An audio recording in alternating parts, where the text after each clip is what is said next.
मानव ने देविका के हाथ से लिफाफा ले लिया और जल्दी से उसे खोला। उस रिपोर्ट को देखने के बाद मानव ने एक नजर प्रतीक्षा की ओर देखा और बोला, इसमें तो लगभग वही बात लिखी हुई है जैसा तुमने कहा था। देविका ने एक अचरज भरी नजर प्रतीक्षा पर डाली और बोली, ओह, तो तुम हो प्रतीक्षा। जिक्र कई बार सुना था, फाइनली आज मुलाकात भी हो गई। फिर मानव की ओर देखते हुए बोली, मेरे सीनियर्स ने मुझसे रिपोर्ट बदलने के लिए कहा था। मानव बोला, रिपोर्ट बदलने के लिए? लेकिन क्यों? देविका बगल की कुर्सी पर बैठते हुए बोली, एक तो इसमें आधी बात ही बताई थी, उसमें भी हम आधी बात ही डिकोड कर पाए। जितना डिकोड हुआ उसके हिसाब से तुमको किसी और जगह भेजना या जाने देना हमारे लिए नुकसान का सौदा होगा और फिर तुम्हारी जान को खतरा है। मानव कागज को लपेटते हुए बोला, तो फिर तुमने अपने सीनियर की बात क्यों नहीं मानी? देविका बोली, क्योंकि मैं तुमको धोखा नहीं देना चाहती थी।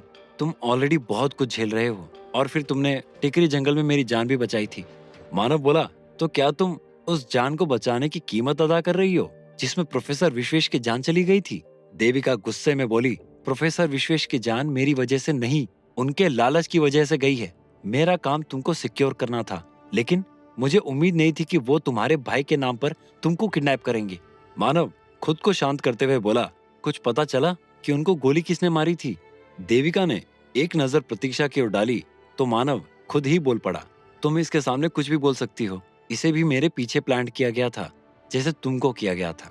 देविका बोली, प्रोफेसर विश्वेश का केस थोड़ा कॉम्प्लिकेटेड है क्योंकि उसे दूर देश से और काफी सिक्योर तरीके से ऑपरेट किया गया था। इसमें कई सारी बड़ी दवाई की कंपनियों का हाथ है जिनके लिए तुम पैसे छापने की मशीन बन सकते हो। प्रोफेसर बस एक मोहरे थे, असली खिलाड़ी अभी भी सामने आने बाकी हैं। देविका की बात सुनकर प्रतीक्षा बोली, मानव, दोनों ही सूरतों में तुम्हारी जान को खतरा है। तुम यहाँ रहोगे तो भी और वहां जाओगे तो भी, इसलिए आगे जो भी करना होगा सोच समझ कर करना होगा। मानव अपने बालों में हाथ फेरते हुए बोला, मैं क्या करूंगा प्रतीक्षा, कहाँ जाऊं, क्या क्या करूं? इधर मेरी पूरी पढ़ाई चौपट होती जा रही है, मेरा भाई गायब है, उनकी गर्लफ्रेंड कोमा में है, कब कौन धोखा देगा कुछ पता नहीं है, कौन कब हमला कर देगा ये भी नहीं पता। देविका मानव के कंधे पर हाथ रखते हुए बोली, तुमको जवाब वहीं से ढूंढना शुरू करना चाहिए जहां से सवाल शुरू हुआ था। ये सुनकर मानव आश्चर्य से बोला, तुम्हारे कहने का मतलब क्या है? देविका बोली, मतलब कि महंत निरंजन का घर। अगर तुमको अपने बारे में कोई जानकारी चाहिए तो वो तुम्हारे गांव से ही मिलेगी, और वैसे भी अभी तुमको तुम्हारे गांव जाना ही है। मानव कुछ देर के लिए चौंका और बोला, ओह अच्छा हाँ, गुरुजी की पुण्यतिथि आने वाली है, भैया भी नहीं है तो इस बार मुझे ही जाना पड़ेगा। थोड़ी देर और बैठने के बाद देविका मानव और प्रतीक्षा को हॉस्पिटल में छोड़कर राघव को ढूंढने का वादा करके चली गई। मानव ने राघव के कहे अनुसार कुछ पैसे राघव की गर्लफ्रेंड चंचल के पिताजी को दे दिए और वहीं से सीधा अपने गांव की ओर चला गया। गांव में मुरारी चाचा और बाकी गांव वालों ने पुण्यतिथि का पूरा इंतजाम कर रखा था। मानव ने सबको बता रखा था कि राघव जरूरी काम आने की वजह से नहीं आ पाया है। पूजा पाठ खत्म करके मानव अपने गिरे हुए घर के मलबे को देखने लगा। बनवारी ने अपने कहे अनुसार पीछे की तरफ पक्का मकान भी बनवा दिया था, लेकिन मानव उधर देखने नहीं गया। मानव मुरारी चाचा के साथ घर में इधर उधर घूमता रहा। उसे अपना बचपन रह रहकर याद आ रहा था। उसने मुरारी चाचा से पूछा, चाचा ये सब सामान कब हटेगा यहाँ से? चाचा बोले, बनवारी तो गाड़ी भेजने के लिए कह रहा था, लेकिन हम कहे कि अब गुरुजी की पूजा हो जाए तब ईंट पत्थर लेकर जाना यहाँ से। फिर घर से बाहर निकलते हुए मानव बोला, चाचा जी थोड़ा सामान का ध्यान रखिएगा, वो गुरुजी इतने साल से रह रहे थे, कुछ सामान छूट ना जाए या दब के कूड़े में ना चला जाए। मुरारी चाचा बोले, अरे कैसन बात करत हो बेटवा, हम खुद एक एक सामान देख देख के निकाले हैं और संभाल के नए घर में रखे हैं। फिर कुछ सोचते हुए बोले, हम गुरुजी के साथ इतने साल रहे, लेकिन एक पोटली हम पहली बार ई घर में देखे। मानव मुरारी चाचा की ओर देखकर बोला, कैसी पोटली चाचा? चाचा वापस अंदर जाते हुए बोले, पूजा में हवन के लिए लकड़ी चाहिए रही और हम सोचे कि अब घर तो रहा नहीं तो यही घिरनी निकाल के कटवा दें, लेकिन जब घिरनी उतरवाए तो ये पोटली मिली।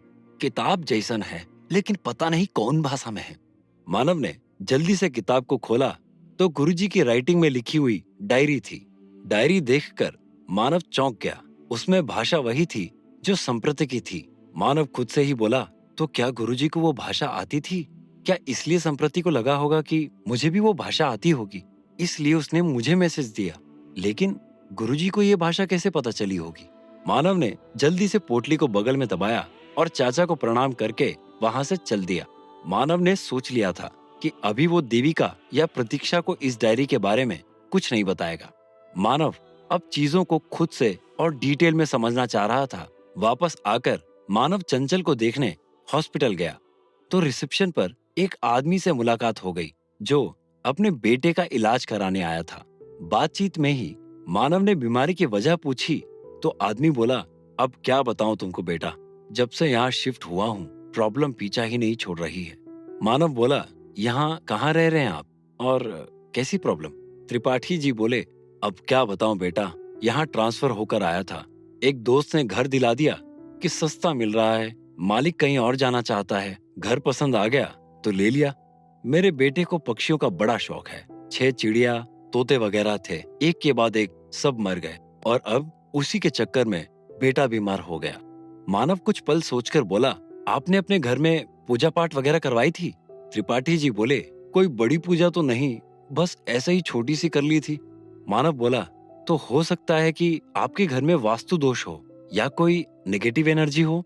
त्रिपाठी जी बोले, नेगेटिव एनर्जी मतलब? मानव एक लंबी सांस लेते हुए बोला, मेरे गुरुजी ऐसा कहते थे कि घर अगर बिना वास्तु शास्त्र के बनाया जाए तो समस्याएं बनी रहती हैं, जैसे किसी लाश का घर के नीचे दफन होना। ऐसी चीजें भी घर के वास्तु पर असर करती हैं। त्रिपाठी जी ने उसकी बात सुनकर मानव से एक बार घर चलकर देख लेने की रिक्वेस्ट की तो मानव ने पहले तो मना किया, लेकिन फिर जब उनके बच्चों के तबीयत का ख्याल आया तो उनकी बात मानकर वो उनके साथ चला गया। मानव ने विक्रम को फोन करके कॉलेज की लैब से कुछ इंस्ट्रूमेंट मंगवा लिए जिनसे जमीन के अंदर बायोकेमिकल चीजें या मेटल डिटेक्ट किया जा सके। काफी देर माथा पच्ची करने के बाद मानव ने गार्डन के पास खोदने का इशारा कर दिया। कुछ देर में त्रिपाठी जी ने मानव और विक्रम के साथ मिलकर वहां की जमीन खोद दी। जैसे जैसे गड्ढा गहरा होता जा रहा था, मेटल डिटेक्टर की बीप बढ़ती ही जा रही थी।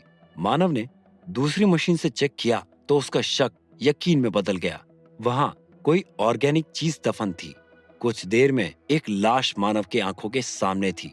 मानव ने जल्दी से आगे बढ़कर मिट्टी हटाई तो लाश एक आदमी की थी। वो लाश देखकर सभी चौंक गए। किसी ने ऐसी लाश पहले कभी नहीं देखी थी। इस बार आदमी का सिर सांप का और बाकी धड़ इंसान का था। मानव को तुरंत समझ में आ गया कि क्यों इस घर के सारे पक्षी ही मारे जा रहे थे। मानव ने लाश का एक बार ढंग से मुआयना किया तो उसे समझ में आ गया कि ये आदमी भी इस दुनिया का नहीं है। मानव ने मन में सोचा, मेरी माँ पक्षी वंश से थी और ये नाग वंश से है, तो क्या ऐसा हो सकता है कि ये आदमी माँ के पीछे आया हो? फिर उसे खुद के इस ख्याल पर ही गुस्सा आ गया कि आजकल वो बस इसी बारे में उटपटांग सोचता रहता है। मानव ने लाश को बाहर निकलवाया, उसके गले की पत्थर की माला विक्रम को रिसर्च के लिए दे दी और लाश पर से वही छोटा सा कपड़ा निकालकर खुद रख लिया और त्रिपाठी जी से बोला, सर, हम रिसर्च के लिए ये 2 चीजें ले रहे हैं, अब आप इस लाश को कहीं बाहर ले जाइए। बाहर जाते ही ये लाश मिट्टी हो जाएगी, फिर वो मिट्टी आप किसी नदी में फेंक आइएगा। इतना कहकर मानव विक्रम को साथ लेकर हॉस्टल लौट गया और विक्रम से कसम ले ली कि वह इस बारे में किसी से कुछ नहीं कहेगा, नहीं तो मानव पत्थर वाली माला उससे वापस ले लेगा। मानव जैसे ही हॉस्टल वापस लौटा तो उसका रूम काफी बिखरा हुआ था। मानव भागकर गार्ड के पास गया तो गार्ड बोला, वो आपके कोई रिश्तेदार आए थे, कह रहे थे आपने भेजा है कपड़े लेने के लिए। ये सुनकर मानव को समझ आ गया कि ये जरूर वही लोग होंगे जिन्होंने प्रोफेसर को मारा। लेकिन ये लोग ढूंढ क्या रहे थे, संप्रति के मैसेज या वो कपड़ा? फिर अचानक मानव को कुछ याद आया। वो भागकर कमरे में गया और जूते की रैक खोलकर एक डिब्बा निकालकर उलट पलट कर देखने लगा। वो दोनों कपड़ों के टुकड़े जो मानव ने गांव के कब्र से और संप्रति की लाश पर से ली थी, दोनों सुरक्षित थे।